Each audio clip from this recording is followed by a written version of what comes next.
Chapter 31. Aziz had no sense of evidence.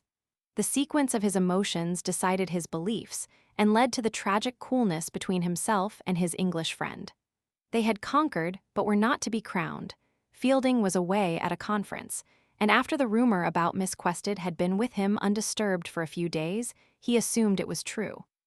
He had no objection on moral grounds to his friends amusing themselves, and Cyril, being middle-aged, could no longer expect the pick of the female market and must take his amusement where he could find it.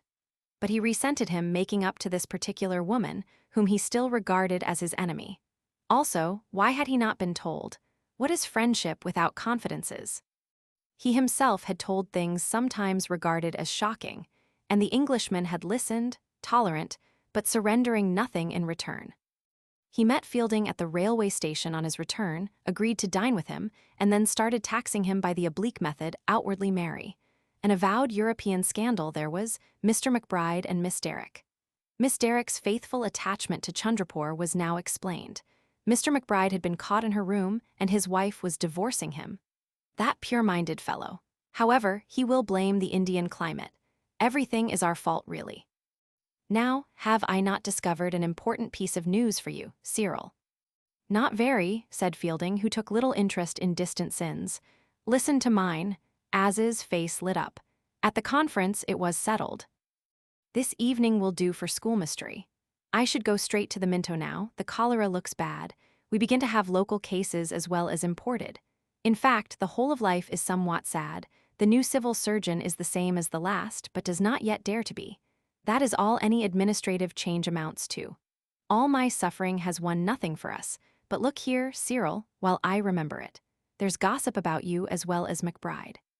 They say that you and Miss Quested became also rather too intimate friends. To speak perfectly frankly, they say you and she have been guilty of impropriety. They would say that. It's all over the town and may injure your reputation. You know, everyone is by no means your supporter.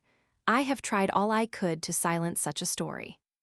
Don't bother, Miss Quested has cleared out at last. It is those who stop in the country, not those who leave it, whom such a story injures. Imagine my dismay and anxiety. I could scarcely get a wink of sleep. First my name was coupled with her, and now it is yours. Don't use such exaggerated phrases. As what? As dismay and anxiety. Have I not lived all my life in India? Do I not know what produces a bad impression here? His voice shot up rather crossly. Yes, but the scale. You always get the scale wrong, my dear fellow. A pity there is this rumor, but such a very small pity, so small that we may as well talk of something else. You mind for Miss Quested's sake, though, I can see from your face. As far as I do mind, I travel light. Cyril, that boastfulness about traveling light will be your ruin. It is raising up enemies against you on all sides, and makes me feel excessively uneasy. What enemies? Since Aziz had only himself in mind, he could not reply. Feeling a fool, he became angrier. I have given you list after list of the people who cannot be trusted in this city. In your position, I should have the sense to know I was surrounded by enemies. You observe I speak in a low voice. It is because I see your size is new. How do I know he isn't a spy? He lowered his voice. Every third servant is a spy. Now what is the matter? He asked, smiling. Do you contradict my last remark? It simply doesn't affect me. Spies are as thick as mosquitoes, but it's years before I shall meet the one that kills me. You've something else in your mind. I've not, don't be ridiculous. You have, you're cross with me about something or other. Any direct attack threw him out of action. Presently he said, So you and Mademoiselle Adela used to amuse one another in the evening, naughty boy. Those drab and high-minded talks had scarcely made for dalliance. Fielding was so startled at the story being taken seriously, and so disliked being called a naughty boy, that he lost his head and cried, You little rotter. Well, I'm damned. Amusement indeed. Is it likely at such a time? Oh, I beg your pardon, I'm sure. The licentious Oriental imagination was at work, he replied, speaking gaily, but cut to the heart. For hours after his mistake he bled inwardly. You see, Aziz, the circumstances. Also the girl was still engaged to Heaslip, also I never felt. Yes, yes, but you didn't contradict what I said, so I thought it was true. Oh dear, east and west. Most misleading. Will you please put your little rotter down at his hospital? You're not offended. Most certainly I am not. If you are, this must be cleared up later on. It has been, he answered, dignified. I believe absolutely what you say, and of that there need be no further question. But the way I said it must be cleared up. I was unintentionally rude, unreserved regrets. The fault is entirely mine. Tangles like this still interrupted their intercourse. A pause in the wrong place, an intonation misunderstood, and a whole conversation went awry. Fielding had been startled, not shocked, but how convey the difference? There is always trouble when two people do not think of sex at the same moment, always mutual resentment and surprise, even when the two people are of the same race. He began to recapitulate his feelings about Miss Quested. Aziz cut him short with, "But I believe you, I believe. Mohammed Latif shall be severely punished for inventing this." Oh, leave it alone, like all gossip. It's merely one of those half-alive things that try to crowd out real life. Take no notice, it'll vanish, like poor old Mrs. Moore's tombs. Mohammed Latif has taken to intriguing. We are already much displeased with him. Will it satisfy you if we send him back to his family without a present? We'll discuss ML at dinner. His eyes went clouded and hard. Dinner? This is most unlucky, I forgot. I have promised to dine with Diz. Bring Des to me. He will have invited other friends. You are coming to dinner with me as arranged, said Fielding, looking away. I don't stand this. You are coming to dinner with me. You come. They had reached the hospital now. Fielding continued round the maiden alone. He was annoyed with himself, but counted on dinner to pull things straight. At the post office, he saw the collector. Their vehicles were parked side by side while their servants competed in the interior of the building. Good morning, so you are back, said Turton icily. I should be glad if you will put in your appearance at the club this evening. I have accepted re-election, sir. Do you regard it as necessary I should come? I should be glad to be excused. Indeed, I have a dinner engagement this evening. It is not a question of your feelings, but of the wish of the lieutenant governor. Perhaps you will ask me whether I speak officially. I do. I shall expect you this evening at 6. We shall not interfere with your subsequent plans. He attended the grim little function in due course. The skeletons of hospitality rattled. Have a peg, have a drink. He talked for 5 minutes to Mrs. Blackiston, who was the only surviving female. He talked to McBride, who was defiant about his divorce, conscious that he had sinned as a sahib. He talked to Major Roberts, the new civil surgeon, and to young Milner, the new city magistrate, but the more the club changed, the more it promised to be the same thing. It is no good, he thought, as he returned past the mosque. We all build upon sand, and the more modern the country gets, the worse'll be the crash. In the old 18th century, when cruelty and injustice raged, an invisible power repaired their ravages. Everything echoes now, there's no stopping the echo. The original sound may be harmless, but the echo is always evil. This reflection about an echo lay at the verge of Fielding's mind. He could never develop it. It belonged to the universe that he had missed or rejected, and the mosque missed it too. Like himself, those shallow arcades provided but a limited asylum. There is no God, but God doesn't carry us far through the complexities of matter and spirit. It is only a game with words, really, a religious pun, not a religious truth. He found Aziz overtired and dispirited, and he determined not to allude to their misunderstanding until the end of the evening. It would be more acceptable then. He made a clean breast about the club, said he had only gone under compulsion, and should never attend again unless the order was renewed. In other words, probably never, for I am going quite soon to England. I thought you might end in England, he said very quietly, then changed the conversation. Rather awkwardly they ate their dinner, then went out to sit in the Mogul garden house. I am only going for a little time, on official business. My service is anxious to get me away from Chandrapore for a bit. It is obliged to value me highly, but does not care for me. The situation is somewhat humorous. What is the nature of the business? Will it leave you much spare time? Enough to see my friends. I expected you to make such a reply. You are a faithful friend. Shall we now talk about something else? Willingly. What subject? Poetry, he said, with tears in his eyes. Let us discuss why poetry has lost the power of making men brave. My mother's father was also a poet, and fought against you in the mutiny. I might equal him if there was another mutiny. As it is, I am a doctor who has won a case and has 3 children to support, and whose chief subject of conversation is official plans.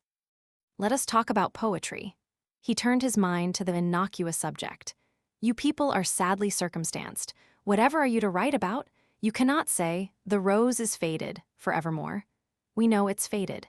Yet you can't have patriotic poetry of the India, my India type when it's nobody's India.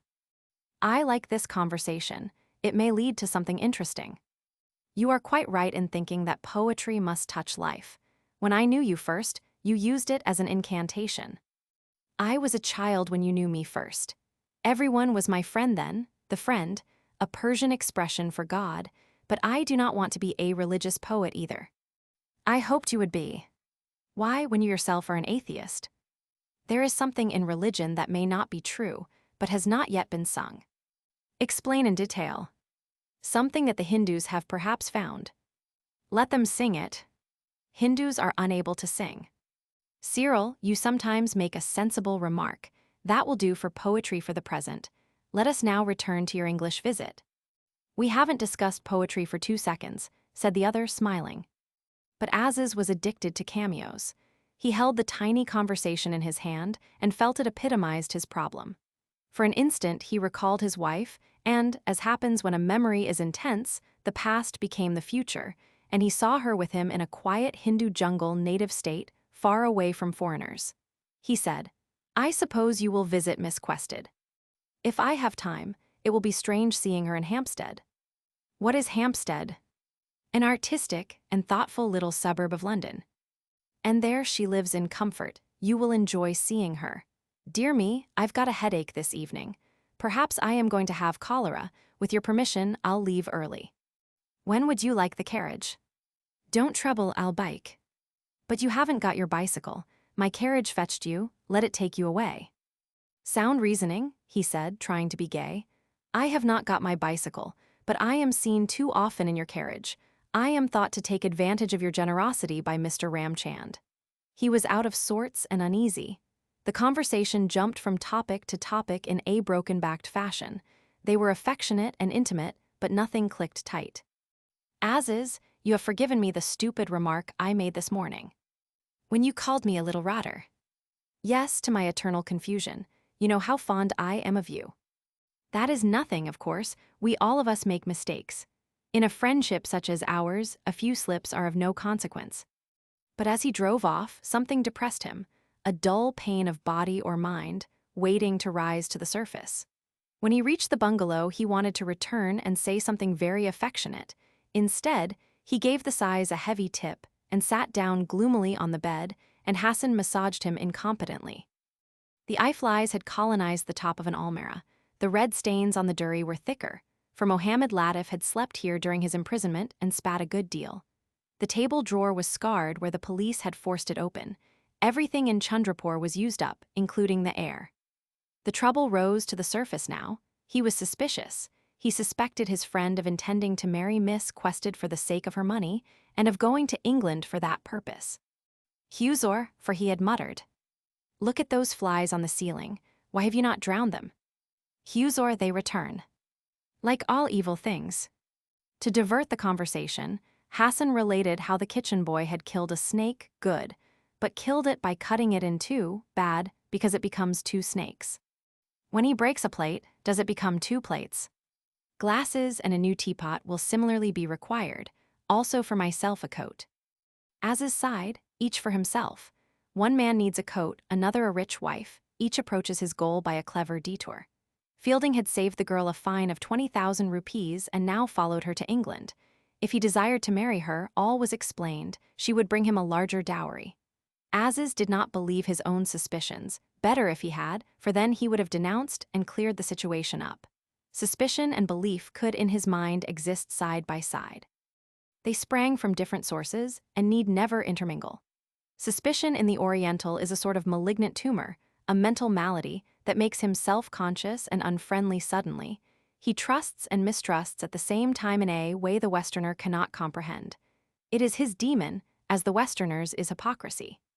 Aziz was seized by it, and his fancy built a satanic castle, of which the foundation had been laid when he talked at Dilkusha under the stars. The girl had surely been Cyril's mistress when she stopped in the college. Mohammed Latif was right. But was that all? Perhaps it was Cyril who followed her into the cave. No, impossible. Cyril hadn't been on the Kawa doll at all. Impossible. Ridiculous.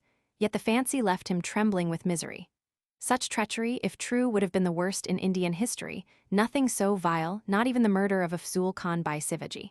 He was shaken as though by a truth and told Hassan to leave him. Next day he decided to take his children back to Mussoorie. They had come down for the trial, that he might bid them farewell, and had stayed on at Hamadullah's for the rejoicings. Major Roberts would give him leave, and during his absence Fielding would go off to England. The idea suited both his beliefs and his suspicions. Events would prove which was right, and preserve, in either case, his dignity. Fielding was conscious of something hostile, and because he was really fond of Aziz, his optimism failed him. Traveling light is less easy as soon as affection is involved. Unable to jog forward in the serene hope that all would come right, he wrote an elaborate letter in the rather modern style. "It is on my mind that you think me a prude about women. I had rather you thought anything else of me. If I live impeccably now, it is only because I am well on the 40s, a period of revision. In the 80s I shall revise again, and before the 90s come, I shall be revised. But alive or dead, I am absolutely devoid of morals. Do kindly grasp this about me." Aziz did not care for the letter at all. It hurt his delicacy. He liked confidences, however gross, but generalizations and comparisons always repelled him. Life is not a scientific manual. He replied coldly, regretting his inability to return from Mussoorie before his friends sailed. "But I must take my poor little holiday while I can. All must be economy henceforward. All hopes of Kashmir have vanished for ever and ever. When you return, I shall be slaving far away in some new post." And Fielding went, and in the last gutterings of Chandrapore, heaven and earth both looking like toffee, the Indians' bad fancies were confirmed. His friends encouraged them, for though they had liked the principal, they felt uneasy at his getting to know so much about their private affairs. Mahmoud Ali soon declared that treachery was afoot. Hamidullah murmured, "Certainly of late he no longer addressed us with his former frankness," and warned Aziz not to expect too much. He and she are, after all, both members of another race. "Where are my 20,000 rupees?" he thought. He was absolutely indifferent to money, not merely generous with it, but promptly paying his debts when he could remember to do so. Yet these rupees haunted his mind, because he had been tricked about them, and allowed them to escape overseas, like so much of the wealth of India. Cyril would marry Miss Quested. He grew certain of it, all the unexplained residue of the Marabar contributing. It was the natural conclusion of the horrible, senseless picnic, and before long he persuaded himself that the wedding had actually taken place. Chapter 32. Egypt was charming, a green strip of carpet, and walking up and down it 4 sorts of animals and 1 sort of man.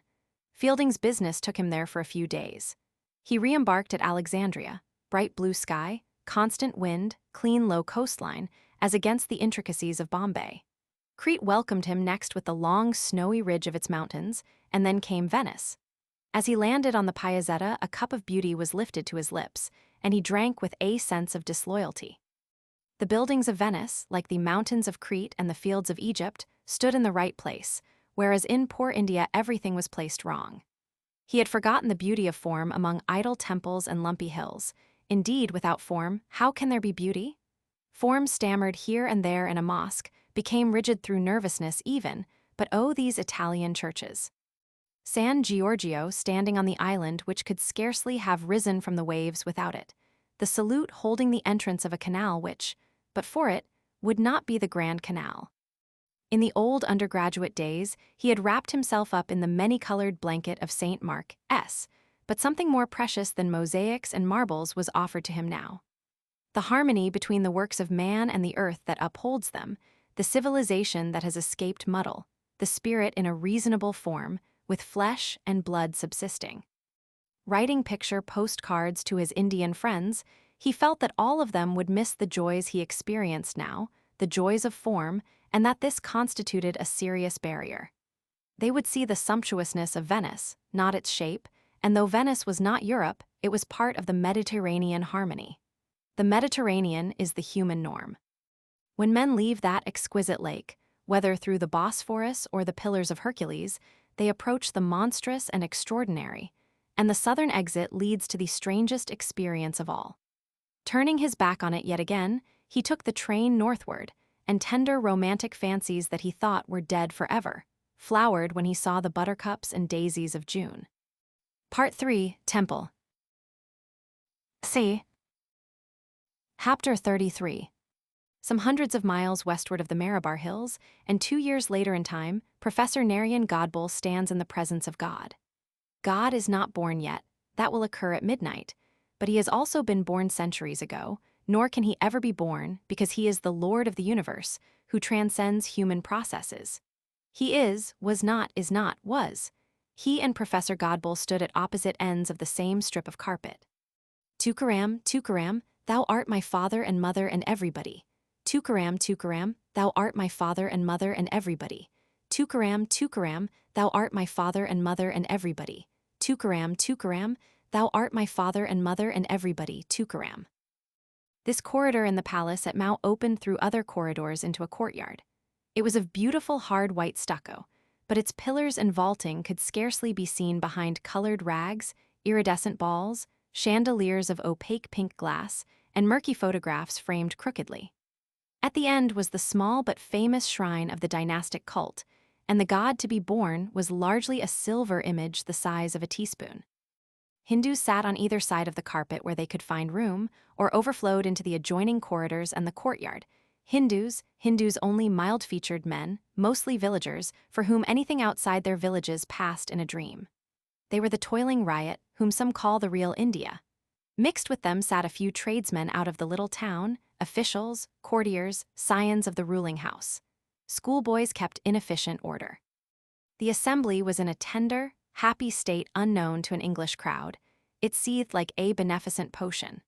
When the villagers broke cordon for a glimpse of the silver image, a most beautiful and radiant expression came into their faces, a beauty in which there was nothing personal, for it caused them all to resemble one another during the moment of its indwelling, and only when it was withdrawn did they revert to individual clods. And so with the music. Music there was, but from so many sources that the sum total was untrammeled. The braying, banging, crooning melted into a single mass which trailed round the palace before joining the thunder. Rain fell at intervals throughout the night. It was the turn of Professor Godbole's choir. As Minister of Education, he gained this special honor. When the previous group of singers dispersed into the crowd, he pressed forward from the back, already in full voice, that the chain of sacred sounds might be uninterrupted. He was barefoot and in white, he wore a pale blue turban, his gold pince-nez had caught in a jasmine garland and lay sideways down his nose. He and the 6 colleagues who supported him clashed their cymbals, hit small drums, droned upon a portable harmonium, and sang. Tukaram, thou art my father and mother and everybody. Tukaram, thou art my father and mother and everybody. Tukaram. They sang not even to the god who confronted them, but to a saint. They did not one thing which the non-Hindu would feel dramatically correct. This approaching triumph of India was a muddle, as we call it, a frustration of reason and form. Where was the god himself, in whose honor the congregation had gathered? Indistinguishable in the jumble of his own altar, huddled out of sight amid images of inferior descent, smothered under rose leaves, overhung by oleographs, outblazed by golden tablets representing the Raja's ancestors, and entirely obscured, when the wind blew, by the tattered foliage of a banana. Hundreds of electric lights had been lit in his honor, worked by an engine whose thumps destroyed the rhythm of the hymns. Yet his face could not be seen. Hundreds of his silver dishes were piled around him with the minimum of effect. The inscriptions which the poets of the state had composed were hung where they could not be read, or had twitched their drawing pins out of the stucco, and one of them, composed in English to indicate his universality, consisted, by an unfortunate slip of the draftsman, of the words, "God see love." God see love, is this the first message of India? Tukaram, continued the choir, reinforced by a squabble behind the purdah curtain, where 2 mothers tried to push their children at the same moment to the front. A little girl's leg shot out like an eel. In the courtyard, Drenched by the rain, the small Europeanized band stumbled off into a waltz. Nights of gladness they were playing. The singers were not perturbed by this rival. They lived beyond competition. It was long before the tiny fragment of Professor Godbole that attended to outside things decided that his pince-nez was in trouble, and that until it was adjusted he could not choose a new hymn. He laid down one cymbal, with the other he clashed the air, with his free hand he fumbled at the flowers round his neck. A colleague assisted him. Singing into one another's gray mustaches, they disentangled the chain from the tinsel into which it had sunk. Godbole consulted the music book, said a word to the drummer, who broke rhythm, made a thick little blur of sound, and produced a new rhythm. This was more exciting, the inner images it evoked more definite, and the singer's expressions became fatuous and languid. They loved all men, the whole universe, and scraps of their past, tiny splinters of detail, emerged for a moment to melt into the universal warmth. Thus Godbole, though she was not important to him, remembered an old woman he had met in Chandrapore days. Chance brought her into his mind while it was in this heated state. He did not select her. She happened to occur among the throng of soliciting images, a tiny splinter, and he impelled her by his spiritual force to that place where completeness can be found. Completeness, not reconstruction. His senses grew thinner. He remembered a wasp scene he forgot where, perhaps on a stone. He loved the wasp equally, he impelled it likewise, he was imitating God. And the stone where the wasp clung, could he? No, he could not. He had been wrong to attempt the stone. Logic and conscious effort had seduced. He came back to the strip of red carpet and discovered that he was dancing upon it. Up and down, a third of the way to the altar and back again, clashing his cymbals, his little legs twinkling, his companions dancing with him and each other. Noise, noise, the Europeanized band louder, incense on the altar, sweat, the blaze of lights, wind in the bananas, noise, thunder, 11:50 by his wristwatch, seen as he threw up his hands and detached the tiny reverberation that was his soul. Louder shouts in the crowd. He danced on. The boys and men who were squatting in the aisles were lifted forcibly and dropped without changing their shapes into the laps of their neighbors. Down the path thus cleared advanced a litter. It was the aged ruler of the state, brought against the advice of his physicians to witness the birth ceremony. No one greeted the Raja, nor did he wish it. This was no moment for human glory. Nor could the litter be set down, lest it defiled the temple by becoming a throne. He was lifted out of it while its feet remained in air, and deposited on the carpet close to the altar. His immense beard was straightened, his legs tucked under him, a paper containing red powder was placed in his hand. There he sat, leaning against a pillar, exhausted with illness, his eyes magnified by many unshed tears. He had not to wait long. In a land where all else was unpunctual, the hour of the birth was chronometrically observed. 3 minutes before it was due, a Brahmin brought forth a model of the village of Gokul, the Bethlehem in that nebulous story, and placed it in front of the altar. The model was on a wooden tray about a yard square. It was of clay, and was gaily blue and white with streamers and paint. Here, upon a chair too small for him and with a head too large, sat King Kanza, who is Herod, directing the murder of some innocents, and in a corner, similarly proportioned, stood the father and mother of the Lord, warned to depart in a dream. The model was not holy, but more than a decoration, for it diverted men from the actual image of the god and increased their sacred bewilderment. Some of the villagers thought the birth had occurred, saying with truth that the Lord must have been born or they could not see him. But the clock struck midnight, and simultaneously the rending note of the conch broke forth, followed by the trumpeting of elephants. All who had packets of powder threw them at the altar, and in the rosy dust and incense, and clanging and shouts, infinite love took upon itself the form of Shri Krishna and saved the world. All sorrow was annihilated, not only for Indians, but for foreigners, birds, caves, railways, and the stars. All became joy, all laughter. There had never been disease nor doubt, misunderstanding, cruelty, fear. Some jumped in the air, others flung themselves prone and embraced the bare feet of the universal lover. The women behind the purdah slapped and shrieked. The little girl slipped out and danced by herself, her black pigtails flying. Not an orgy of the body. The tradition of that shrine forbade it. But the human spirit had tried by a desperate contortion to ravish the unknown, flinging down science and history in the struggle, yes, beauty herself. Did it succeed? Books written afterwards say, yes. But how, if there is such an event, can it be remembered afterwards? How can it be expressed in anything but itself?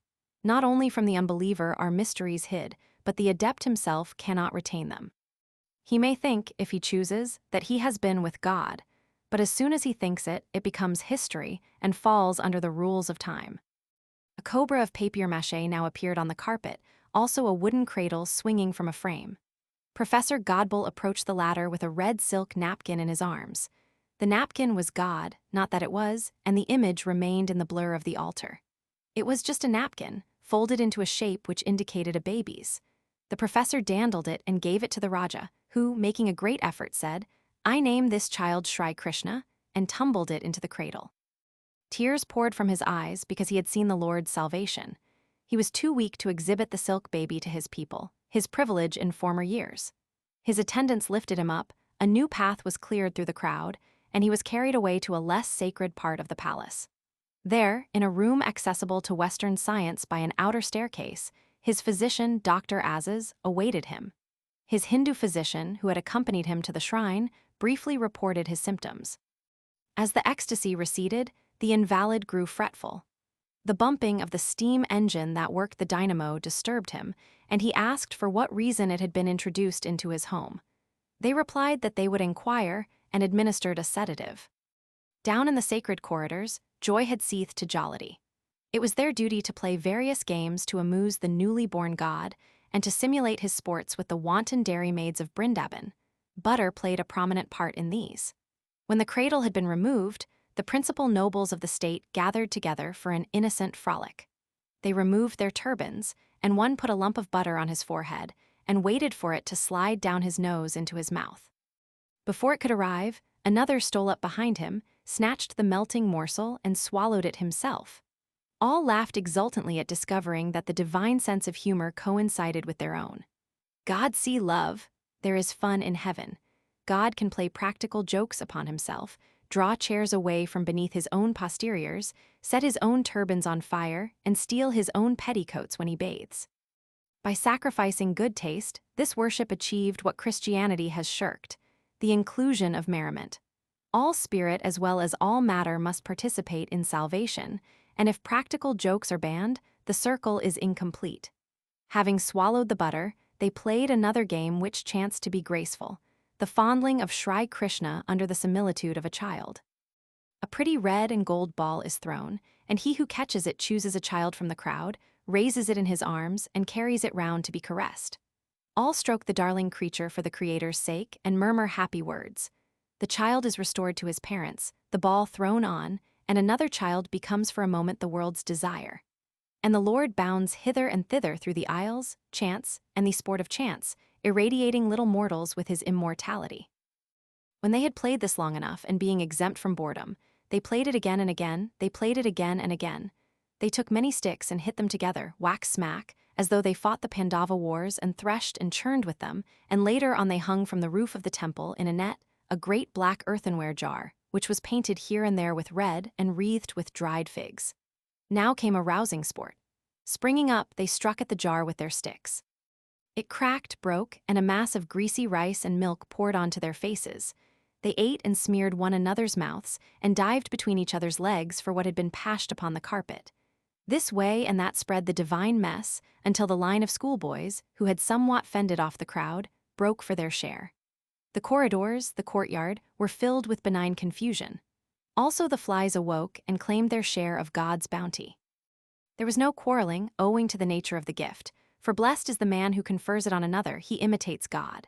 And those imitations, those substitutions, continued to flicker through the assembly for many hours, awaking in each man, according to his capacity, an emotion that he would not have had otherwise.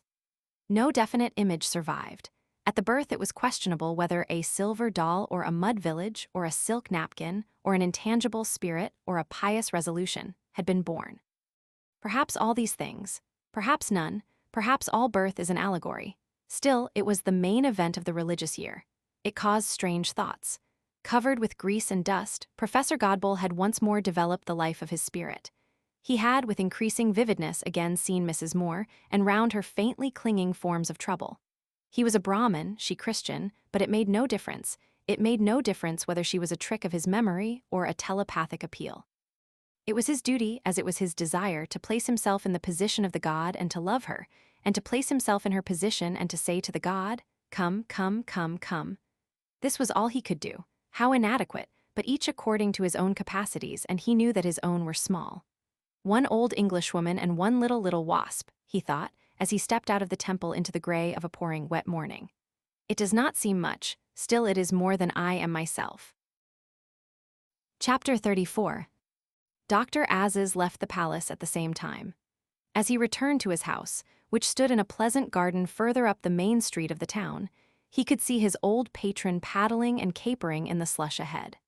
"Hullo," he called, and it was the wrong remark, for the devotee indicated by circular gestures of his arms that he did not desire to be disturbed. He added, "Sorry," which was right, for Godbull twisted his head till it didn't belong to his body, and said in a strained voice that had no connection with his mind. He arrived at the European guest house perhaps, at least possibly. Did he? Since when? But time was too definite. He waved his arm more dimly and disappeared. Aziz knew who he was, Fielding, but he refused to think about him because it disturbed his life, and he still trusted the floods to prevent him from arriving. A fine little river issued from his garden gate and gave him much hope. It was impossible that anyone could get across from Diora in such weather as this. Fielding's visit was official. He had been transferred from Chandrapore and sent on a tour through central India to see what the remoter states were doing with regard to English education. He had married, he had done the expected with Miss Quested, and Aziz had no wish to see him again. Dear old Godbull, he thought and smiled. He had no religious curiosity and had never discovered the meaning of this annual antic, but he was well assured that Godbull was a dear old man. He had come to Mouth through him and remained on his account. Without him, he could never have grasped problems so totally different from those of Chandrapore. For here the cleavage was between Brahmin and non-Brahmin. Moslems and English were quite out of the running, and sometimes not mentioned for days. Since Godbull was a Brahmin, Aziz was one also for purposes of intrigue. They would often joke about it together. The fissures in the Indian soil are infinite. Hinduism, so solid from a distance, is riven into sects and clans, which radiate and join, and change their names according to the aspect from which they are approached. Study it for years with the best teachers, and when you raise your head, nothing they have told you quite fits. Aziz, the day of his inauguration, had remarked, "I study nothing, I respect," making an excellent impression. There was now a minimum of prejudice against him. Nominally under a Hindu doctor, he was really chief medicine man to the court. He had to drop inoculation and such Western whims, but even at Chandrapore his profession had been a game, centering round the operating table. And here in the backwoods he let his instruments rust, ran his little hospital at half steam, and caused no undue alarm. His impulse to escape from the English was sound. They had frightened him permanently, and there are only two reactions against fright: to kick and scream on committees, or to retreat to a remote jungle where the sahib seldom comes. His old lawyer friends wanted him to stop in British India and help agitate, and might have prevailed but for the treachery of Fielding. The news had not surprised him in the least. A rift had opened between them after the trial when Cyril had not joined in his procession. Those advocacies of the girl had increased it. Then came the postcards from Venice, so cold, so unfriendly that all agreed that something was wrong, and finally, after a silence, the expected letter from Hampstead. Mahmoud Ali was with him at the time. "Some news that will surprise you. I am to marry someone whom you know." He did not read further. "Here it comes, answer for me," and he threw it to Mahmoud Ali. Subsequent letters he destroyed unopened. It was the end of a foolish experiment. And though sometimes at the back of his mind he felt that Fielding had made sacrifices for him, it was now all confused with his genuine hatred of the English. "I am an Indian at last," he thought, standing motionless in the rain. Life passed pleasantly, the climate was healthy so that the children could be with him all the year round, and he had married again, not exactly a marriage, but he liked to regard it as one, and he read his Persian, wrote his poetry, had his horse, and sometimes got some shikar while the good Hindus looked the other way. His poems were all on one topic, Oriental womanhood. "The purdah must go," was their burden, "otherwise we shall never be free." And he declared, fantastically, that India would not have been conquered if women as well as men had fought at Plassey. But we do not show our women to the foreigner. not explaining how this was to be managed, for he was writing a poem. Bulbuls and roses would still persist. The pathos of defeated Islam remained in his blood and could not be expelled by modernities. Illogical poems like their writer. Yet they struck a true note: there cannot be a motherland without new homes. In one poem, the only one funny old godbull liked, he had skipped over the motherland, whom he did not truly love, and gone straight to internationality. Ah, that is bhakti, ah, my young friend, that is different and very good. Ah, India, who seems not to move, will go straight there while the other nations waste their time. May I translate this particular one into Hindi? In fact, it might be rendered into Sanskrit almost, it is so enlightened.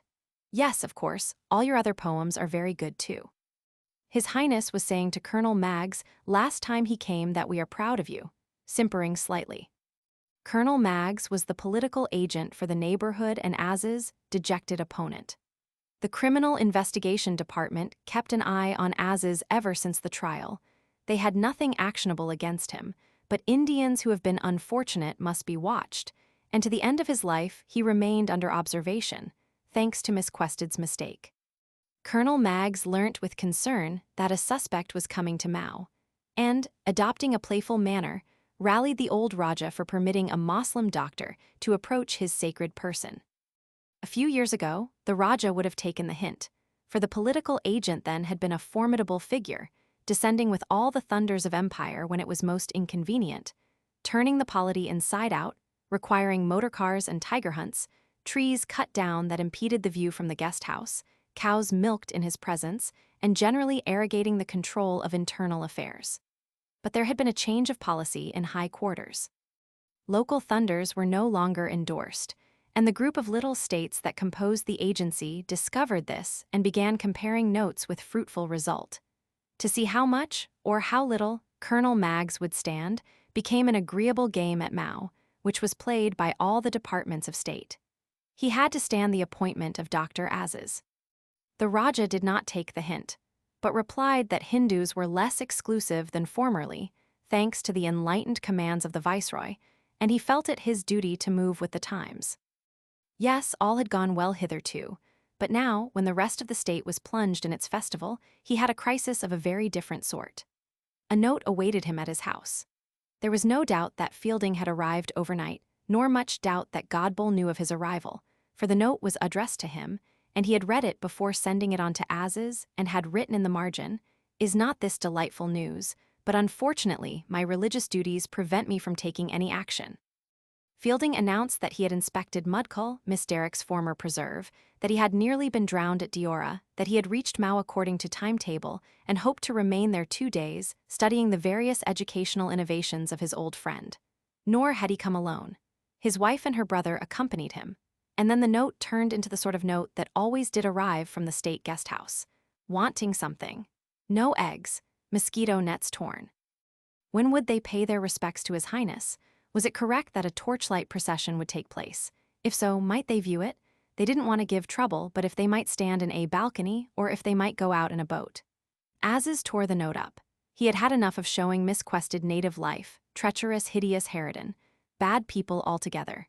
He hoped to avoid them, though this might be difficult, for they would certainly be held up for several days at Mao. Down country, the floods were even worse, and the pale gray faces of lakes had appeared in the direction of the Asurgar railway station. Chapter 35. Long before he discovered Mao, another young Mohammedan had retired there, a saint. His mother said to him, "Free prisoners." So he took a sword and went up to the fort. He unlocked a door, and the prisoners streamed out and resumed their previous occupations, but the police were too much annoyed and cut off the young man's head. Ignoring its absence, he made his way over the rocks that separate the fort and the town, killing policemen as he went, and he fell outside his mother's house, having accomplished her orders. Consequently, there are 2 shrines to him today, that of the head above and that of the body below, and they are worshipped by the few Mohammedans who live near, and by Hindus also. There is no God but God. That symmetrical injunction melts in the mild airs of Mao. It belongs to pilgrimages and universities, not to feudalism and agriculture. When Aziz arrived and found that even Islam was idolatrous, he grew scornful and longed to purify the place like a Lamgir. But soon he didn't mind like Akbar. After all, this saint had freed prisoners, and he himself had lain in prison. The shrine of the body lay in his own garden and produced a weekly crop of lamps and flowers, and when he saw them, he recalled his sufferings. The shrine of the head made a nice short walk for the children. He was off duty the morning after the great puja, and he told them to come. Jamila held his hand. Ahmed and Karim ran in front, arguing what the body looked like as it came staggering down, and whether they would have been frightened if they met it. He didn't want them to grow up superstitious, so he rebuked them, and they answered yes, father, for they were well brought up. But like himself, they were impervious to argument, and after a polite pause, they continued saying what their natures compelled them to say. A slim, tall, eight-sided building stood at the top of the slope among some bushes. This was the shrine of the head. It had not been roofed and was indeed merely a screen. Inside it crouched a humble dome, and inside that, visible through a grill, was a truncated gravestone, swathed in calico. The inner angles of the screen were cumbered with bees' nests, and a gentle shower of broken wings and other aerial oddments kept falling, and had strewn the damp pavement with their flew.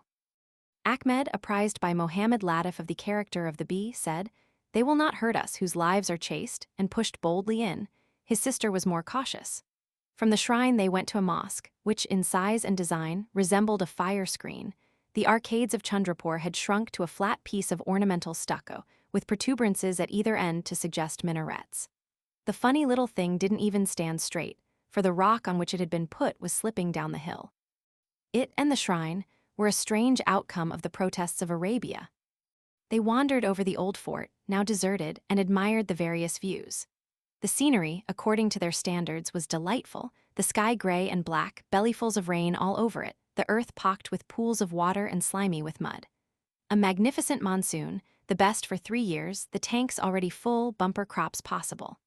Out towards the river, the route by which the Fieldings had escaped from Diora, the downpour had been enormous, the mails had to be pulled across by ropes. They could just see the break in the forest trees where the gorge came through, and the rocks above that marked the site of the diamond mine, glistening with wet. Close beneath was the suburban residence of the junior Rani, isolated by floods, and Her Highness, lax about Purta, to be seen paddling with her handmaidens in the garden and waving her sari at the monkeys on the roof. But better not look close beneath, perhaps, nor towards the European guest house either. Beyond the guest house rose another gray-green gloom of hills, covered with temples like little white flames. There were over 200 gods in that direction alone, who visited each other constantly, and owned numerous cows and all the betel leaf industry, besides having shares in the Asurgar motor omnibus. Many of them were in the palace at this moment, having the time of their lives. Others, too large or proud to travel, had sent symbols to represent them. The air was thick with religion and rain. Their white shirts fluttering, Ahmed and Karim ran about over the fort, shrieking with joy. Presently they intersected a line of prisoners who were looking aimlessly at an old bronze gun. "Which of you is to be pardoned?" they asked. For tonight was the procession of the chief god when he would leave the palace, escorted by the whole power of the state, and pass by the jail, which stood down in the town now.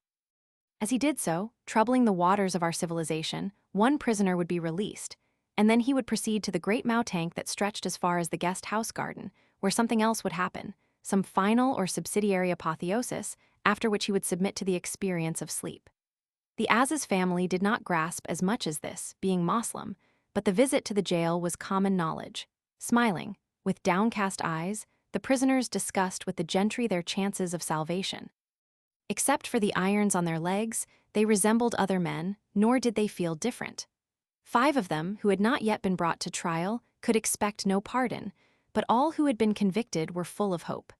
They did not distinguish between the god and the Raja in their minds, both were too far above them, but the guard was better educated and ventured to inquire after His Highness's health. "It always improves," replied the medicine man. As a matter of fact, the Raja was dead, the ceremony overnight had overtaxed his strength. His death was being concealed lest the glory of the festival were dimmed. The Hindu physician, the private secretary, and a confidential servant remained with the corpse, while Aziz had assumed the duty of being seen in public and misleading people. He had liked the ruler very much and might not prosper under his successor, yet he could not worry over such problems yet, for he was involved in the illusion he helped to create. The children continued to run about, hunting for a frog to put in Mohammed Latif's bed, the little fools. Hundreds of frogs lived in their own garden, but they must needs catch one up on the fort. They reported 2 topies below. Fielding and his brother-in-law, instead of resting after their journey, were climbing the slope to the saint's tomb. "Throw stones," asked Karim. "Put powdered glass in their pan. Ahmed, come here for such wickedness." He raised his hand to smite his firstborn, but allowed it to be kissed instead. It was sweet to have his sons with him at this moment, and to know they were affectionate and brave. He pointed out that the Englishmen were state guests, so must not be poisoned, and received, as always, gentle yet enthusiastic assent to his words. The 2 visitors entered the octagon, but rushed out at once pursued by some bees. Hither and thither they ran, beating their heads, the children shrieked with derision, and out of heaven, as if a plug had been pulled, fell a jolly dollop of rain. Aziz had not meant to greet his former friend, but the incident put him into an excellent temper. He felt compact and strong. He shouted out, "Hullo, gentlemen, are you in trouble?" The brother-in-law exclaimed, "A bee had got him." "Lie down in a pool of water, my dear sir, here are plenty. Don't come near me. I cannot control them, they are state bees," complained to His Highness of their behavior. There was no real danger, for the rain was increasing. The swarm retired to the shrine. He went up to the stranger and pulled a couple of stings out of his wrist, remarking, "Come, pull yourself together and be a man." "How do you do, Aziz, after all this time? I heard you were settled in here," Fielding called to him, but not in friendly tones. "I suppose a couple of stings don't signify." "Not the least. I'll send an embarkation over to the guest house. I heard you were settled in there." "Why have you not answered my letters?" he asked, going straight for the point but not reaching it, owing to buckets of rain. His companion, new to the country, cried as the drops drummed on his topi that the bees were renewing their attack. Fielding checked his antics rather sharply, then said, "Is there a short cut down to our carriage? We must give up our walk. The weather's pestilential." "Yes, that way." "Are you not coming down yourself?" Aziz sketched a comic salaam. Like all Indians, he was skillful in the slighter impertinences. "I tremble, I obey," the gesture said, and it was not lost upon Fielding. They walked down a rough path to the road, the 2 men first, the brother-in-law, boy rather than man, next, in a state over his arm which hurt, the 3 Indian children last, noisy and impudent, all 6 wet through. "How goes it, Aziz?" "In my usual health." "Are you making anything out of your life here?" "How much do you make out of yours?" "Who is in charge of the guest house?" he asked, giving up his slight effort to recapture their intimacy and growing more official. He was older and sterner. "His Highness's private secretary, probably." "Where is he then?" "I don't know." "Because not a soul has been near us since we arrived." "Really?" "I wrote beforehand to the Durbar and asked if a visit was convenient. I was told it was and arranged my tour accordingly, but the guest house servants appear to have no definite instructions. We can't get any eggs, also my wife wants to go out in the boat." "There are 2 boats." "Exactly, and no oars." "Colonel Maggs broke the oars when here last." "All 4. He is a most powerful man." "If the weather lifts, we want to see your torchlight procession from the water this evening," he pursued. "I wrote to Godbull about it, but he has taken no notice. It's a place of the dead." "Perhaps your letter never reached the minister in question." "Will there be any objection to English people watching the procession?" "I know nothing at all about the religion here. I should never think of watching it myself." "We had a very different reception both at Mudcull and Deora. They were kindness itself at Deora. The Maharaja and Maharani wanted us to see everything." "You should never have left them." "Jump in, Ralph," they had reached the carriage. "Jump in, Mr. Quested and Mr. Fielding." "Who on earth is Mr. Quested?" "Do I mispronounce that well-known name? Is he not your wife's brother?" "Who on earth do you suppose I've married?" "I'm only Ralph Moore," said the boy, blushing, and at that moment there fell another pailful of the rain and made a mist round their feet. Aziz tried to withdraw, but it was too late. "Quested, Quested, don't you know that my wife was Mrs. Moore's daughter?" He trembled and went purplish-gray. He hated the news, hated hearing the name Moore. "Perhaps this explains your odd attitude."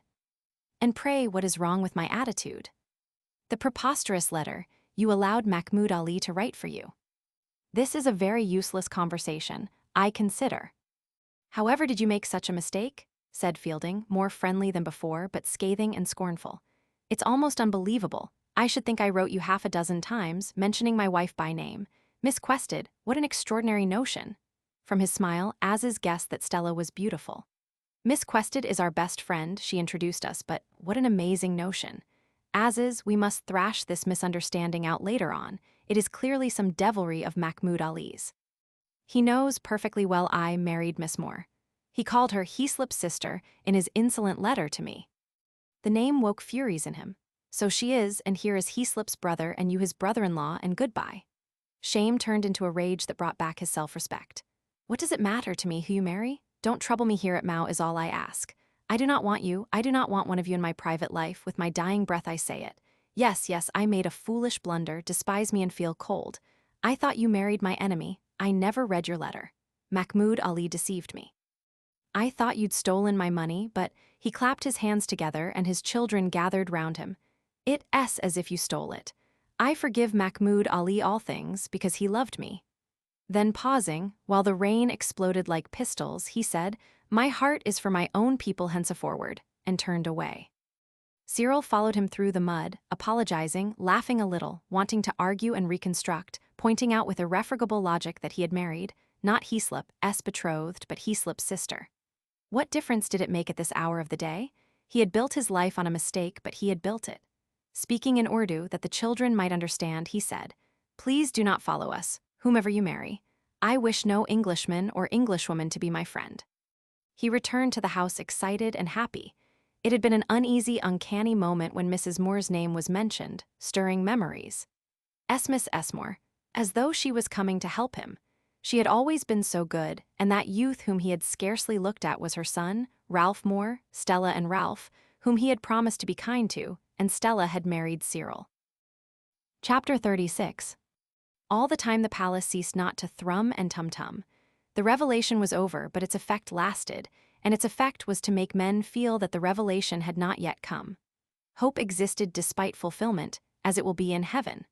Although the god had been born, his procession, loosely supposed by many to be the birth, had not taken place. In normal years, the middle hours of this day were signalized by performances of great beauty in the private apartments of the Raja. He owned a consecrated troop of men and boys, whose duty it was to dance various actions and meditations of his faith before him. Seated at his ease, he could witness the 3 steps by which the Savior ascended the universe to the discomfiture of Indra, also the death of the dragon, the mountain that turned into an umbrella, and the sadhu who, with comic results, invoked the god before dining. All culminated in the dance of the milkmaidens before Krishna, and in the still greater dance of Krishna before the milkmaidens, when the music and the musicians swirled through the dark blue robes of the actors into their tinsel crowns, and all became one. The Raja and his guests would then forget that this was a dramatic performance, and would worship the actors. Nothing of the sort could occur today, because death interrupts.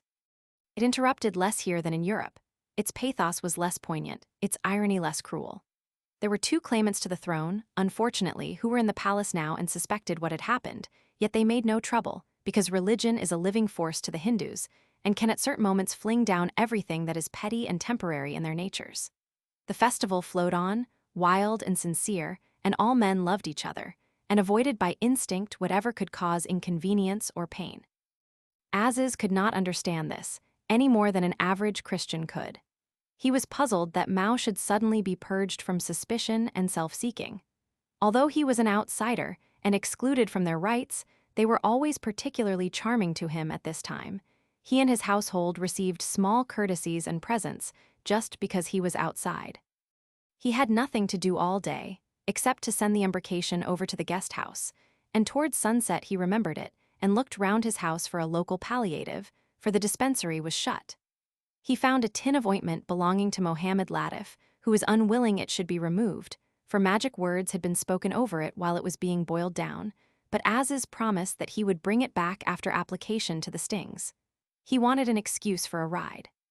The procession was beginning to form as he passed the palace. A large crowd watched the loading of the state palanquin, the prow of which protruded in the form of a silver dragon's head through the lofty half-opened door. Gods, big and little, were getting aboard. He averted his eyes, for he never knew how much he was supposed to see, and nearly collided with the Minister of Education. "Ah, you might make me late," meaning that the touch of a non-Hindu would necessitate another bath. The words were spoken without moral heat. "Sorry," said Aziz. The other smiled and again mentioned the guest house party, and when he heard that Fielding's wife was not Miss Quested after all, remarked, "Ah no, he married the sister of Mr. Heaslip." "Ah, exactly, I have known that for over a year, also without heat. Why did you not tell me? Your silence plunged me into a pretty pickle." Godbull, who had never been known to tell anyone anything, smiled again and said in deprecating tones, "Never be angry with me. I am, as far as my limitations permit, your true friend. Besides, it is my holy festival." Aziz always felt like a baby in that strange presence, a baby who unexpectedly receives a toy. He smiled also, and turned his horse into a lane, for the crush increased.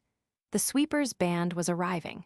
Playing on sieves and other emblems of their profession, they marched straight at the gate of the palace with the air of a victorious army.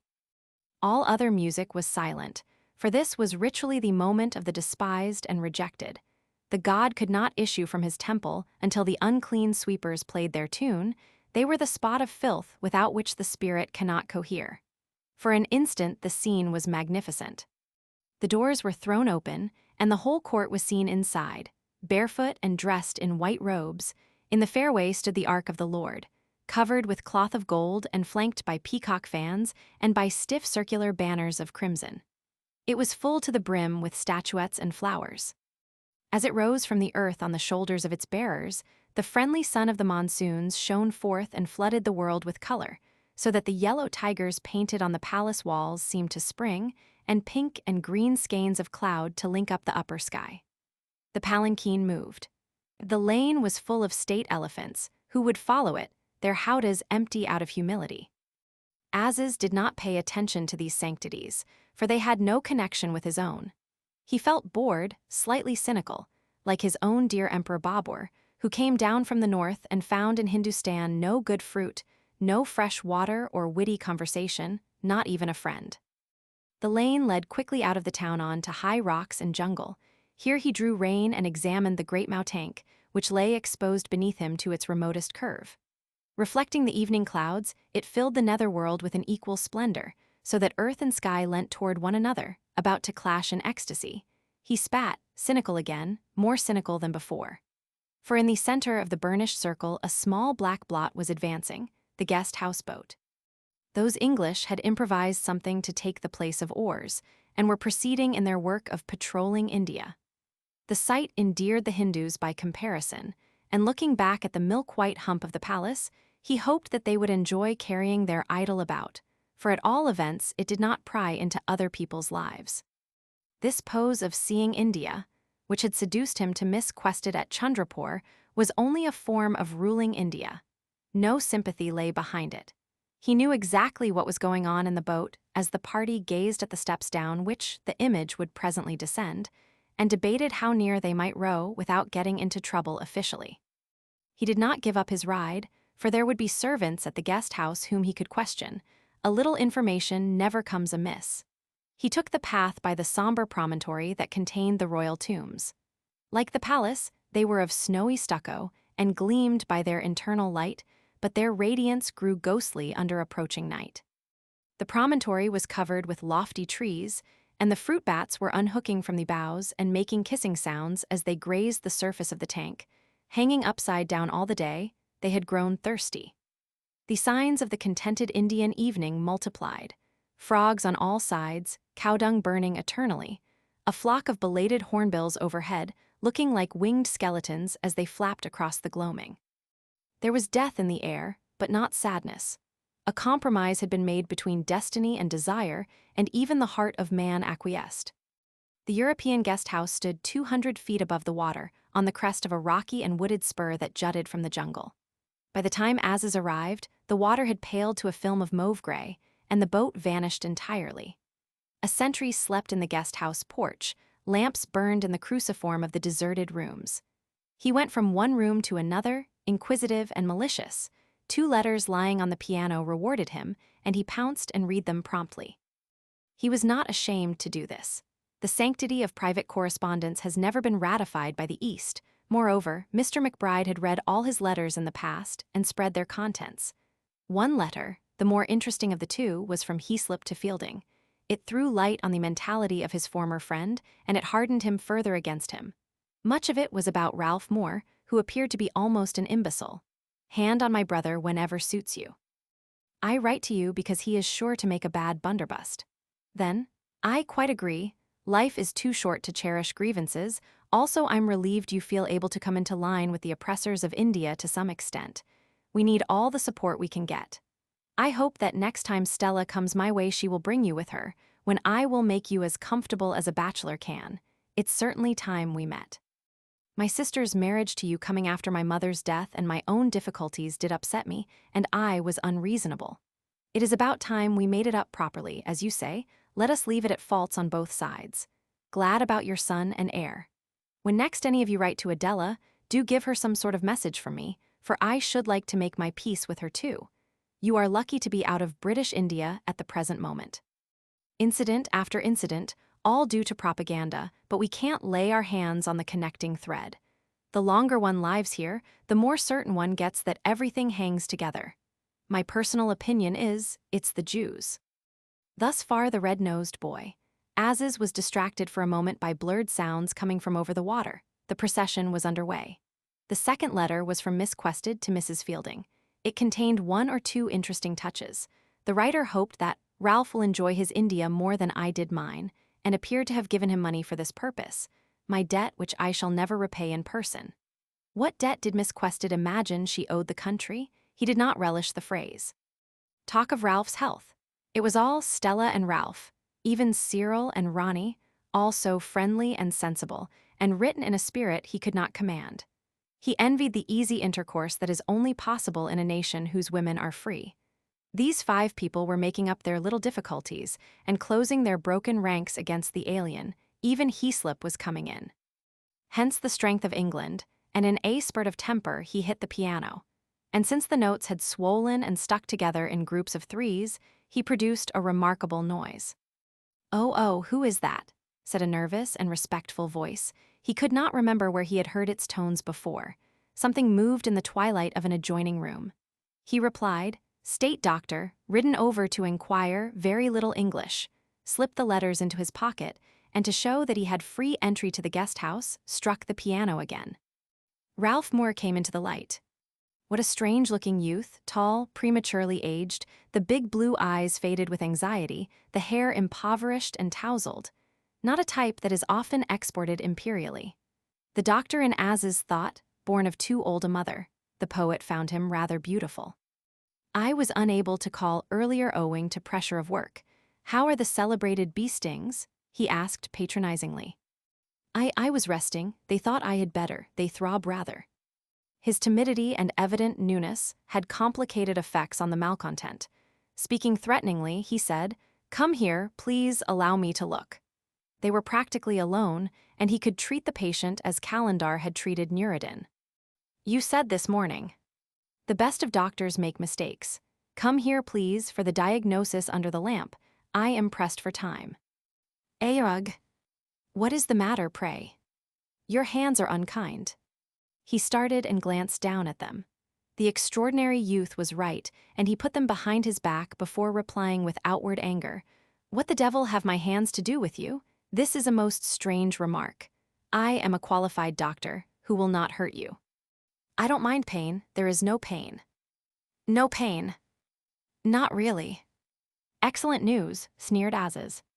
"But there is cruelty. I have brought you some salve, but how to put it on in your present nervous state becomes a problem," he continued, after a pause. "Please leave it with me." "Certainly not. It returns to my dispensary at once." He stretched forward, and the other retreated to the farther side of a table.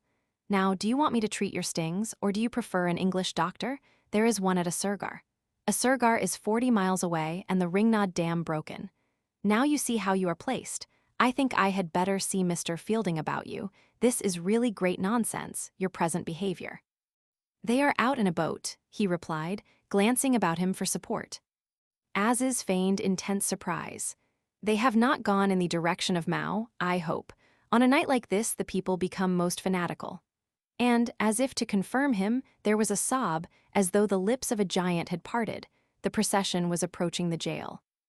"You should not treat us like this," he challenged, and this time Aziz was checked, for the voice, though frightened, was not weak. "Like what?" "Dr. Aziz, we have done you no harm." "Aha, you know my name, I see." "Yes, I am Aziz. No, of course your great friend Miss Quested did me no harm at the Marabar." Drowning his last words, all the guns of the state went off. A rocket from the jail garden gave the signal. The prisoner had been released and was kissing the feet of the singers. Rose leaves fall from the houses, sacred spices and coconut are brought forth. It was the halfway moment. The god had extended his temple and paused exultantly. Mixed and confused in their passage, the rumors of salvation entered the guest house. They were startled and moved on to the porch, drawn by the sudden illumination. The bronze gun up on the fort kept flashing. The town was a blur of light, in which the houses seemed dancing, and the palace waving little wings. The water below, the hills and sky above, were not involved as yet. There was still only a little light and song struggling among the shapeless lumps of the universe. The song became audible through much repetition. The choir was repeating and inverting the names of deities. Radha Krishna, Radha Krishna, Radha Krishna, Radha Krishna, Krishna Radha, Radha Krishna, Radha Krishna, Radha Krishna. They sang and woke the sleeping sentry in the guest house. He leant upon his iron-tipped spear. "I must go back now, good night," said Aziz, and held out his hand, completely forgetting that they were not friends, and focusing his heart on something more distant than the caves, something beautiful. His hand was taken, and then he remembered how detestable he had been and said gently, "Don't you think me unkind anymore?" "No." "How can you tell, you strange fellow?" "Not difficult, the one thing I always know." "Can you always tell whether a stranger is your friend?" "Yes." "Then you are an Oriental." He unclasped as he spoke with a little shudder. Those words, he had said them to Mrs. Moore in the mosque in the beginning of the cycle from which, after so much suffering, he had got free. Never be friends with the English. Mosque, caves, and here he was starting again. He handed the magic ointment to him. "Take this, think of me when you use it. I shall never want it back. I must give you one little present, and it is all I have got. You are Mrs. Moore's son." "I am that," he murmured to himself, and a part of Aziz's mind that had been hidden seemed to move and force its way to the top. "But you are Heaslip's brother also, and alas, the two nations cannot be friends." "I know, not yet." "Did your mother speak to you about me?" "Yes," and with a swerve of voice and body that Aziz did not follow, he added, in her letters.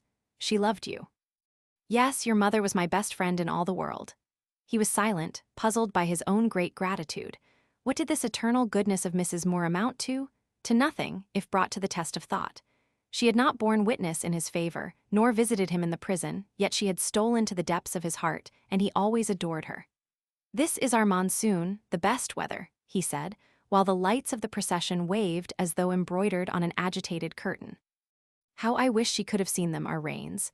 Now is the time when all things are happy, young, and old. They are happy out there with their savage noise, though we cannot follow them. The tanks are all full so they dance, and this is India. I wish you were not with officials, then I would show you my country, but I cannot. Perhaps I will just take you out on the water now, for one short half-hour." Was the cycle beginning again? His heart was too full to draw back. He must slip out in the darkness and do this one act of homage to Mrs. Moore's son. He knew where the oars were, hidden to deter the visitors from going out, and he brought the second pair in case they met the other boat. The Fieldings had pushed themselves out with long poles and might get into difficulties, for the wind was rising. Once on the water, he became easy. One kind action was with him always a channel for another, and soon the torrent of his hospitality gushed forth, and he began doing the honors of Mao and persuading himself that he understood the wild procession, which increased in lights and sounds as the complications of its ritual developed. There was little need to row, for the freshening gale blew them in the direction they desired. Thorns scratched the keel, they ran into an islet and startled some cranes. The strange, temporary life of the august flood water bore them up, and seemed as though it would last forever. The boat was a rudderless dinghy. Huddled up in the stern, with the spare pair of oars in his arms, the guest asked no questions about details. There was presently a flash of lightning, followed by a second flash, little red scratches on the ponderous sky. "Was that the Raja?" he asked. What do you mean?" "Row back." "But there's no Raja, nothing." "Row back, you will see what I mean." Aziz found it hard work against the advancing wind, but he fixed his eyes on the pin of light that marked the guest house and backed a few strokes. There, floating in the darkness, was a king who sat under a canopy in shining royal robes. "I can't tell you what that is, I'm sure," he whispered. "His Highness is dead. I think we should go back at once." They were close to the promontory of the tombs and had looked straight into the hatchery of the Raja's father through an opening in the trees. That was the explanation. He had heard of the image, made to imitate life at enormous expense, but he had never chanced to see it before, though he frequently rowed on the lake. There was only one spot from which it could be seen, and Ralph had directed him to it. Hastily, he pulled away, feeling that his companion was not so much a visitor as a guide. He remarked, "Shall we go back now? There is still the procession." "I'd rather not go nearer. They have such strange customs and might hurt you." "A little nearer." Aziz obeyed. He knew with his heart that this was Mrs. Moore's son, and indeed until his heart was involved he knew nothing. "Radha Krishna, Radha Krishna, Radha Krishna, Radha Krishna, Krishna Radha," went the chant, then suddenly changed, and in the interstice he heard, almost certainly, the syllables of salvation that had sounded during his trial at Chandrapore. "Mr. Moore, don't tell anyone that the Raja is dead. It is a secret still, I am supposed not to say. We pretend he is alive until after the festival to prevent unhappiness. Do you want to go still nearer?" "Yes." He tried to keep the boat out of the glare of the torches that began to star the other shore. Rockets kept going off, also the guns. Suddenly, closer than he had calculated, the palanquin of Krishna appeared from behind a ruined wall and descended the carven glistening water steps. On either side of it the singers tumbled, a woman prominent, a wild and beautiful young saint with flowers in her hair. She was praising God without attributes, thus did she apprehend him. Others praised him without attributes, seeing him in this or that organ of the body or manifestation of the sky. Down they rushed to the foreshore and stood in the small waves, and a sacred meal was prepared, of which those who felt worthy partook. Old Godbull detected the boat, which was drifting in on the gale, and he waved his arms, whether in wrath or joy Aziz never discovered. Above stood the secular power of Mao elephants, artillery, crowds, and high above them a wild tempest started, confined at first to the upper regions of the air. Gusts of wind mixed darkness and light. Sheets of rain cut from the north, stopped, cut from the south, began rising from below, and across them struggled the singers, sounding every note but terror, and preparing to throw God away, God himself. Not that God can be thrown into the storm. Thus was he thrown year after year, and were others thrown, little images of Ganpati, baskets of 10-day corn, tiny tazias after Moharam, scapegoats, husks, emblems of passage. A passage not easy, not now, not here, not to be apprehended except when it is unattainable. The God to be thrown was an emblem of that. The village of Gokul reappeared upon its tray. It was the substitute for the silver image, which never left its haze of flowers. On behalf of another symbol, it was to perish. A servitor took it in his hands and tore off the blue and white streamers. He was naked, broad-shouldered, thin-waisted, the Indian body again triumphant, and it was his hereditary office to close the gates of salvation. He entered the dark waters, pushing the village before him, until the clay dolls slipped off their chairs and began to gutter in the rain, and King Kanza was confounded with the father and mother of the Lord. Dark and solid, the little waves sipped, then a great wave washed, and then English voices cried, "Take care." The boats had collided with each other. The four outsiders flung out their arms and grappled, and with oars and poles sticking out, revolved like a mythical monster in the whirlwind. The worshippers howled with wrath or joy as they drifted forward helplessly against the servitor, who awaited them, his beautiful dark face expressionless, and as the last morsels melted on his tray, it struck them. The shock was minute, but Stella, nearest to it, shrank into her husband's arms, then reached forward, then flung herself against Aziz, and her motions capsized them. They plunged into the warm, shallow water and rose struggling into a tornado of noise. The oars, the sacred tray, the letters of Rani and Adela, broke loose and floated confusedly. Artillery was fired, drums beaten, the elephants trumpeted, and drowning all an immense peal of thunder, unaccompanied by lightning, cracked like a mallet on the dome. That was the climax, as far as India admits of one. The rain settled in steadily to its job of wetting everybody and everything through, and soon spoiled the cloth of gold on the palanquin and the costly disc-shaped banners. Some of the torches went out, fireworks didn't catch, there began to be less singing, and the tray returned to Professor Godbole, who picked up a fragment of the mud adhering and smeared it on his forehead without much ceremony. Whatever had happened, and while the intruders picked themselves up, the crowds of Hindus began a desultory move back into the town. The image went back too, and on the following day underwent a private death of its own when some curtains of magenta and green were lowered in front of the dynastic shrine. The singing went on even longer. Ragged edges of religion, unsatisfactory and undramatic tangles. God is love. Looking back at the great blur of the last 24 hours, no man could say where was the emotional center of it, any more than he could locate the heart of a cloud. Chapter 37. Friends again, yet aware that they could meet no more, Aziz and Fielding went for their last ride in the Mau jungles. The floods had abated, and the Raja was officially dead, so the guest house party were departing next morning, as decorum required. What with the mourning and the festival, the visit was a failure. Fielding had scarcely seen Godbole, who promised every day to show him over the King Emperor George V High School, his main objective, but always made some excuse. This afternoon Aziz let out what had happened. The King Emperor had been converted into a granary, and the Minister of Education did not like to admit this to his former principal. The school had been opened only last year by the agent to the Governor-General, and it still flourished on paper. He hoped to start it again before its absence was remarked, and to collect its scholars before they produced children of their own. Fielding laughed at the tangle and waste of energy, but he did not travel as lightly as in the past. Education was a continuous concern to him, because his income and the comfort of his family depended on it. He knew that few Indians think education good in itself, and he deplored this now on the widest grounds. He began to say something heavy on the subject of native states, but the friendliness of Aziz distracted him. This reconciliation was a success, anyhow.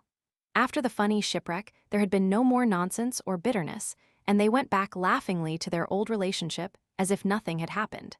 Now they rode between jolly bushes and rocks. Presently the ground opened into full sunlight, and they saw a grassy slope bright with butterflies, also a cobra, which crawled across doing nothing in particular and disappeared among some custard apple trees. There were round white clouds in the sky and white pools on the earth. The hills in the distance were purple. The scene was as park-like as England, but did not cease being queer. They drew rein to give the cobra elbow room, and Aziz produced a letter that he wanted to send to Miss Quested. Charming letter. He wanted to thank his old enemy for her fine behavior 2 years back. Perfectly plain was it now that she had behaved well. As I fell into our largest tank under circumstances our other friends will relate, I thought how brave Miss Quested was, and decided to tell her so, despite my imperfect English. Through you I am happy here with my children instead of in a prison, of that I make no doubt. My children shall be taught to speak of you with the greatest affection and respect. Miss Quested will be greatly pleased. I am glad you have seen her courage at last. I want to do kind actions all round and wipe out the wretched business of the Marabar forever. I have been so disgracefully hasty, thinking you meant to get hold of my money, as bad a mistake as the cave itself. Aziz, I wish you would talk to my wife. She too believes that the Marabar is wiped out. How so? I don't know, perhaps she might tell you, she won't tell me. She has ideas I don't share, indeed, when I'm away from her I think them ridiculous. When I'm with her, I suppose because I'm fond of her, I feel different, I feel half dead and half blind. My wife's after something. You and I and Miss Quested are, roughly speaking, not after anything. We jog on as decently as we can, you a little in front, a laudable little party. But my wife is not with us. What are you meaning? Is Stella not faithful to you, Cyril? This fills me with great concern. Fielding hesitated. He was not quite happy about his marriage. He was passionate physically again, the final flare-up before the clinkers of middle age, and he knew that his wife did not love him as much as he loved her, and he was ashamed of pestering her. But during the visit to Mau the situation had improved. There seemed a link between them at last, that link outside either participant that is necessary to every relationship. In the language of theology, their union had been blessed.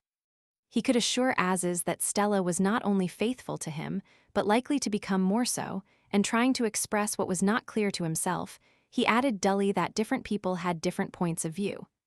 If you won't talk about the Marabar to Stella, why won't you talk to Ralph? He is a wise boy, really.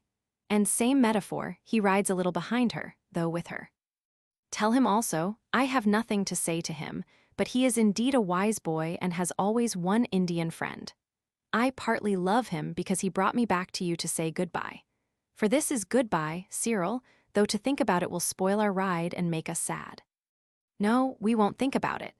He too felt that this was their last free intercourse. All the stupid misunderstandings had been cleared up, but socially they had no meeting place. He had thrown in his lot with Anglo-India by marrying a countrywoman, and he was acquiring some of its limitations, and already felt surprise at his own past heroism. Would he today defy all his own people for the sake of a stray Indian?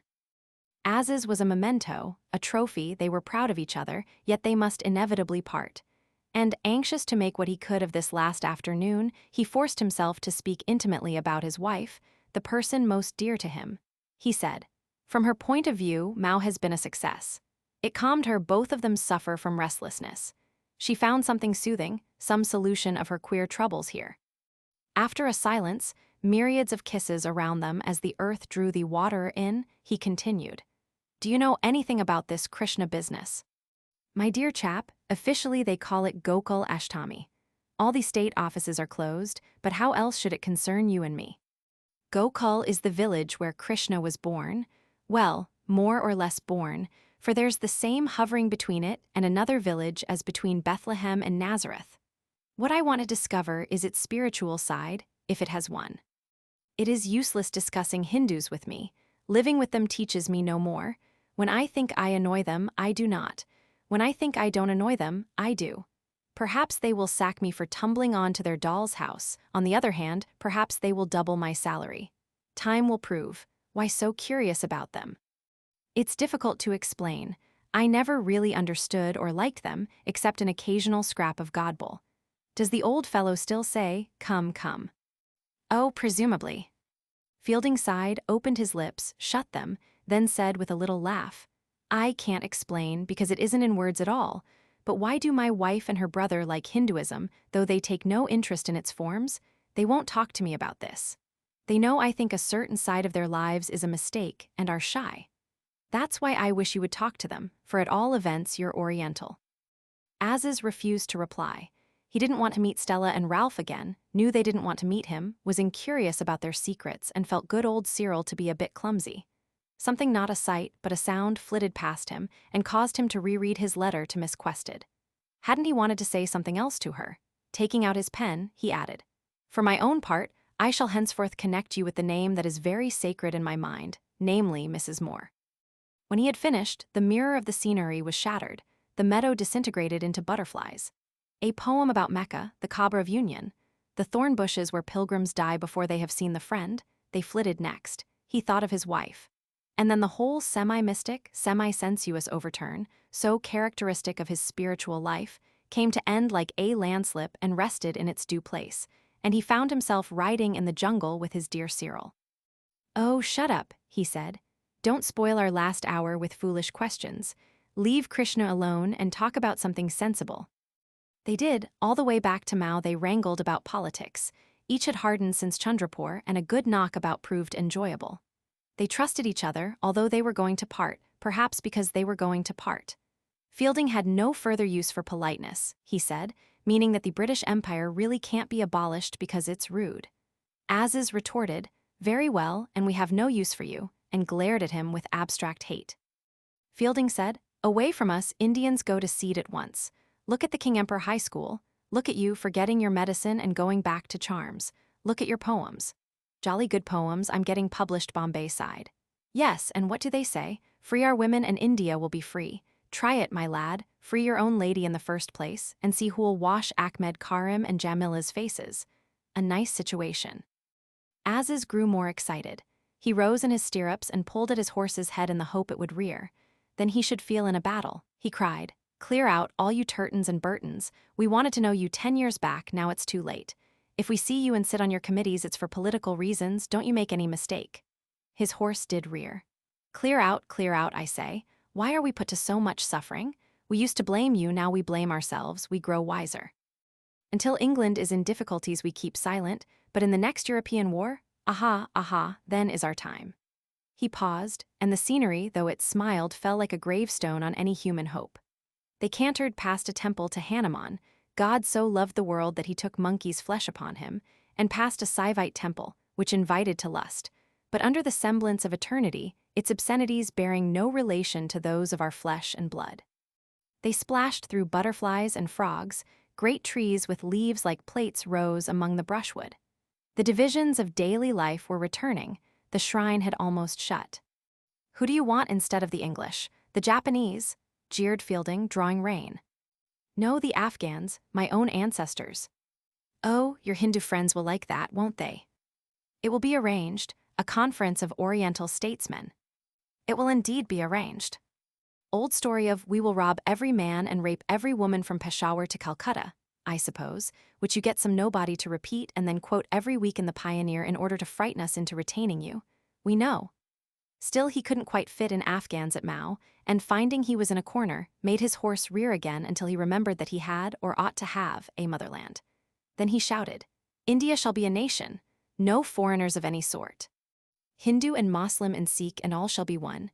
Hurrah, hurrah for India, hurrah, hurrah. India a nation, what an apotheosis. Last comer to the drab 19th century sisterhood, waddling in at this hour of the world to take her seat. She, whose only peer was the Holy Roman Empire, she shall rank with Guatemala and Belgium perhaps. Fielding mocked again. And Aziz in an awful rage danced this way and that, not knowing what to do, and cried, Down with the English anyhow, that's cert. Clear out, you fellows, double quick, I say. We may hate one another, but we hate you most. If I don't make you go, Ahmed will, Karim will. If it's 5,500 years we shall get rid of you. Yes, we shall drive every blasted Englishman into the sea, and then... He rode against him furiously. And then, he concluded, half kissing him, you and I shall be friends. Why can't we be friends now? Said the other, holding him affectionately. It's what I want, it's what you want. But the horses didn't want it, they swerved apart. The earth didn't want it, sending up rocks through which riders must pass single file. The temples, the tank, the jail, the palace, the birds, the carrion, the guest house, that came into view as they issued from the gap and sawmill beneath. They didn't want it, they said in their 100 voices, no, not yet. And the sky said, no, not there. Weybridge, 1924. Mr. E. M. Forster's novels.